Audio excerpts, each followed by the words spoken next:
Well, for more on the economic consequences of this pipeline shutdown, let's bring in Gary Clyde Hufbauer via Skype. He's a non-resident senior fellow at the Peterson Institute for International Economics. Welcome to the show. Thank you.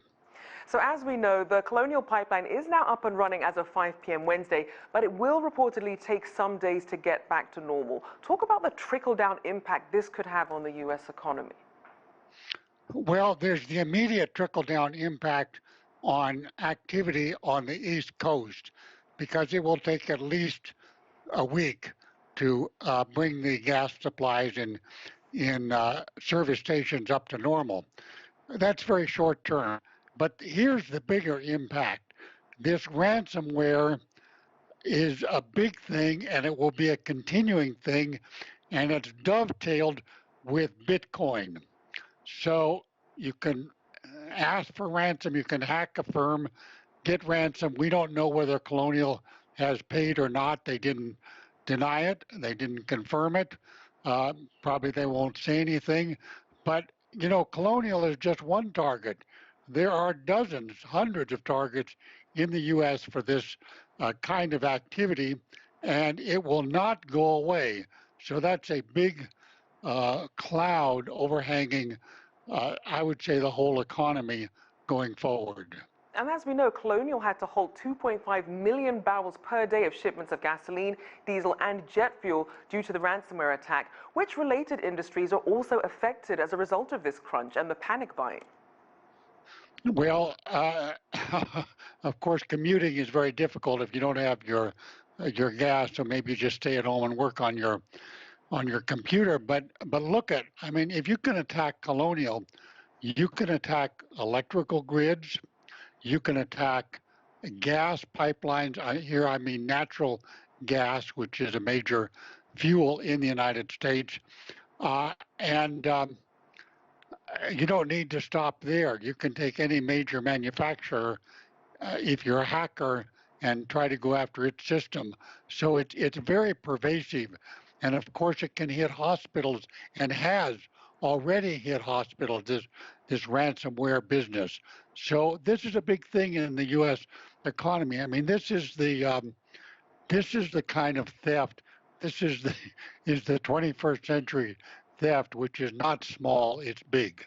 So then, in light of this, in terms of the lessons learned and the vulnerabilities that have now been shown in the U.S. system, what can and should be done to better protect it? Okay, well, here you have to recognize it's just like in regular military warfare, there's offense and there's defense. And what the country needs to do is increase training in artificial intelligence, cyber schools right across the country. That's a very fast-growing demand. Anybody who has these degrees can get employment right out of college. And we need to increase that stream of people. But we have to realize that some fraction of that stream here or in other countries, and Eastern Europe is a main source, will go into this hacking business. So it's a continuing cat and mouse, and there's no perfect solution. And let me just say, this is going to become more severe when quantum mechanics is applied to computing systems, which is really on the way, probably a decade away, but will break many of the current encryption methods. So then as the systems become more sophisticated, and obviously hackers do as well, you mentioned this idea of getting more people into AI jobs. How likely is that to happen, though, given the skills gap that we're already seeing in the U.S. economy? Well, you're right, there is a gap. You just need, the courses that are available are completely oversubscribed in major universities at Texas, Washington, wherever. They're completely oversubscribed. And this is an area where President Biden, with his ambitious programs for technical training, not your standard college, but technical vocational schools, could really expand it quite quickly. When I say quite quickly, though, I mean realistically, in 5 years, we might double the output of young people who are able to be computer savvy and contribute to the solutions we need. And just very quickly, we have about 20 seconds. We did see that White House Press Secretary Jen Psaki told reporters Wednesday that cybersecurity will be included as part of President Biden's $2 trillion infrastructure plan. And of course, President Biden also signed an executive order to boost cybersecurity. Does this help his chances of getting some of these plans passed?